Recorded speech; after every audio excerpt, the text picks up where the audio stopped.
Now, these loans will also have caps to them. They'll have a periodic cap, which limits the interest rate increase from one adjustment period to the next, and a lifetime cap that limits the interest rate increase over the life of the loan. I looked at one the other day, for example, and the lender told me, he said the caps were 2 and 5. Well, what does that mean? That means that the interest rate cannot change more than 2% for any adjustment period. We'll say we're working with a 1-year adjustable here, so it can't change more than 2% over 1 year. It can't change more than 5% over the note rate over the life of the loan. So if our note rate here initially was, say, 7%, that means that the maximum we could go to over the life of this loan would be 12%. If we start out at a payment rate of 7%, at the first anniversary of this loan, we couldn't move higher than 2% above that or up to 9%. Now, in addition, some adjustable rate mortgages will have payment caps. Caps that limit how much the monthly payment may change each time the payment changes or during the life of the mortgage. Now, what happens with a payment cap is it may lead to negative amortization. For example, we'll say that this payment is capped at, what should we say here? We'll make up some numbers here. We'll say that the payment can't go up, say, over 7%. But the interest rate moves up a full 2%. Okay? So what happens is we say that your payment rate is not fully indexed, meaning you're not amortizing the loan. There's a difference there between what the rate is and what your payment, the actual payment that you're making. So that interest that you're not paying actually goes back into the loan, and that creates the negative amortization. So your payment goes up instead of down. I talked to a lender one day once, and he told me, well, there was a 6-month adjustable, no, it was a 1-year adjustable rate, but it adjusted every 6 months, and the interest, it would go negative about every 6 months, and then it would fully adjust and it would go positive again. So there was negative amortization running inside this loan all the time. It was not a good loan at all, but people would take it because they didn't understand the mechanics of it. And it really behooves you and I as licensees to know how these adjustable rate mortgages work so we can better advise our clients if they're a good viable option for them or not. Now, talking about security for these instruments and for the note that we talked about earlier, is the lender is going to loan you that money on that note, but only if you provide some collateral for that note. And so we are going to hypothecate, is the word, our property as collateral for that note. And there's some different instruments that we can use to do that. For example, we could use a deed of trust to pledge our property as collateral for the note. We could use a mortgage. We could also use a contract for deed. We're going to talk about these more in detail here. That deed of trust is a 3-party instrument. And by the way, any trust is a 3-party instrument. This happens to be a document that we use to pledge our property or hypothecate our property as collateral for a note.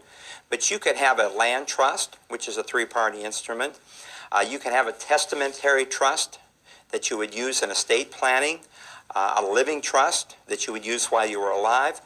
A trust is just basically a 3-party instrument that's used for a variety of things. In this case, to pledge your property as collateral.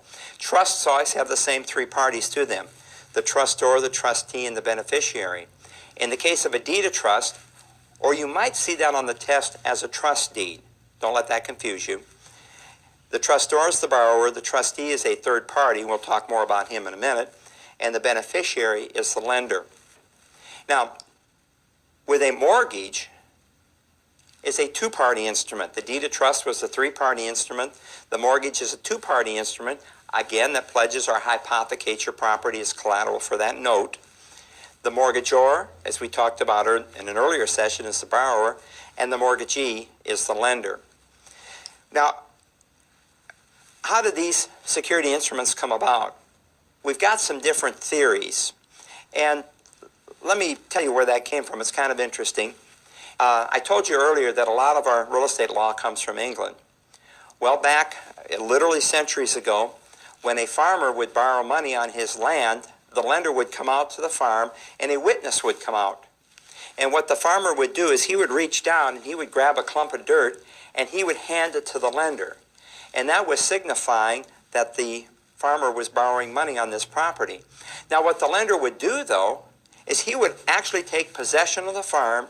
He would farm the farm till he himself had made enough money to pay the loan off, and then they would repeat the process and the lender would hand that clunk of dirt back to the farmer. Well, then eventually the farmer got, as that system evolved, the farmer got to stay on the property and he would take, actually the next step was this, the farmer had to give all his profit to the lender. And then, of course, we move beyond that where the farmer gives part of his profit to the lender to pay off that loan. Well, out of that concept there and out of that practice was born three theories of lending. One is a lien theory that states the view on a mortgage is merely a lien against the property. The second is a title theory that states recognize that the lender as the owner of the property, which was like the first instance we talked about with the farmer. And then the third, there's an intermediary theory that states allow the lender to take possession of the mortgage real estate upon default. The states will differ in their theories, so you need to know exactly what your state theory is. And so just be aware of that when you take the state test, that you know where you're at as far as lien theory, title theory, or intermediary theory is concerned. Now, we haven't talked much about the contract for deed, and I want to mention it here because this is a good place to do that. The contract for deed is actually owner financing. The seller we call the vendor, the buyer we call the vendee. Now let's look at that contract for deed in a little bit more detail. You'll remember from previous sessions that I said that there's three things that we can transfer when we transfer real estate. We can transfer possession, we can transfer equitable title,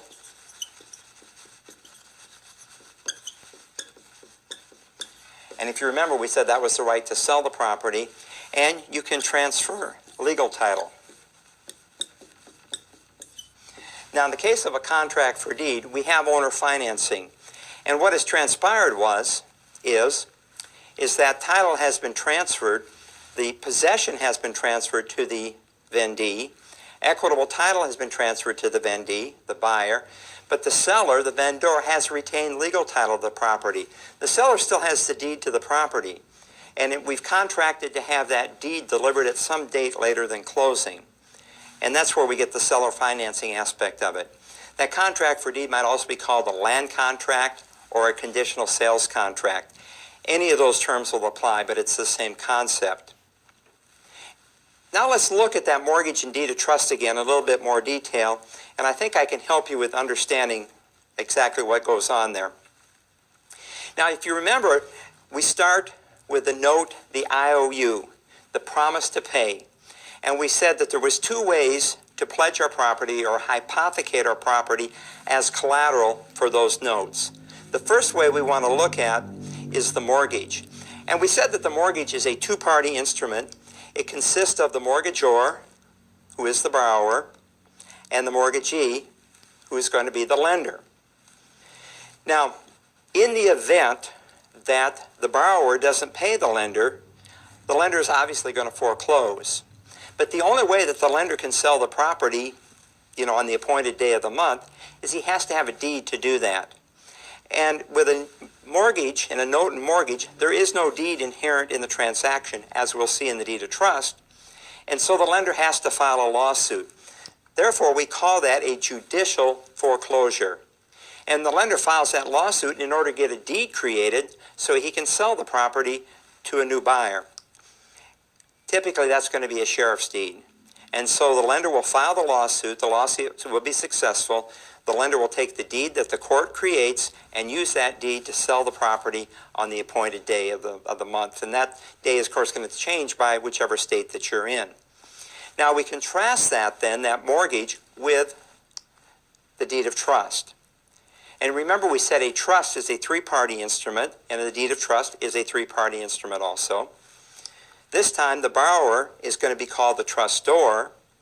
The lender is the beneficiary in this deed of trust. And then we have this third party, which is different from the mortgage, and he is the trustee. And typically the trustee is an attorney or someone that the lender works with, and they really don't do too much with the deed unless something happens. And there's two instances where something will happen. What happens at closing is that the trustor transfers to the trustee an equitable interest in the property, the power of sale. We call that naked title. And so the trustee has naked title to this property, which means he has the power of sale. He has the right to sell that property in the event that the trustor, the borrower, defaults on that property. So that's one job that the trustee has in this transaction. Because he has the power of sale, we're going to call this a non-judicial foreclosure.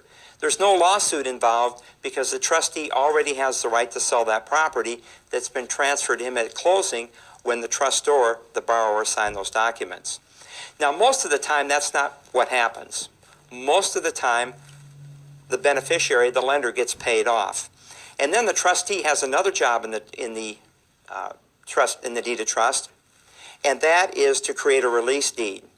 There's a clause in the deed of trust. It's called the defeasance clause. There's that word defeat again.